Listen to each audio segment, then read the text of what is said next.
ତ ମୁଣ୍ଡ ବିନ୍ଧାଟା ଜୋର ହବ, ହେଡେକ୍ ଜୋର ହବ।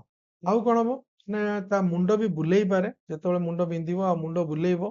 ଆଉ ତା ସ୍କିନ୍ ରେ ଦେଖିବେ ସନଷ୍ଟ୍ରୋକ୍ ଯାହାର ହେଇଥିବ ସ୍କିନ୍ ଆଉ ଝାଳ ବାହାରୁନଥିବ, ସ୍କିନ୍ ପୁରା ଡ୍ରାଏ ଥିବ, ସେଥିରେ ତା ଦେହରେ କୌଣସି ହାତ ମାରିଦେବେ ଜମାରୁ ତା ଦେହରେ କୌଣସି ପ୍ରକାର ଝାଳ ତା ବଡିରେ ନଥିବ, କିନ୍ତୁ ବଡିର ଟେମ୍ପରେଚର ବହୁତ ଅଧିକା ଥିବ।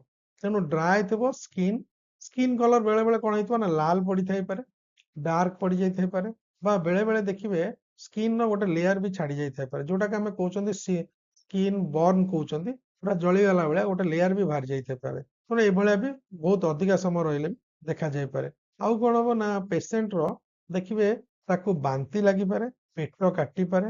ଆଉ କଣ ହବ ନା ସେ ଅନକନସିୟସ୍ ହେଇପାରେ, ଯଦି ବେଶୀ ସମୟ ଝାଳ ଫଳ ବାହାରିଗଲା ସେ ବି ଅନକନସିୟସ୍ ହେଇଯିବ, ବ୍ଲଡ ପ୍ରେସର ତାର କମିଯିବ, ଆଉ ତାକୁ ବାତ ବି ମାରିପାରେ। ଏମିତି ବହୁତ ସମୟ ବହୁତ ପ୍ରକାର ସମସ୍ୟା ଦେଖାଯିବ। ଆଉ ଯଦି ତାକୁ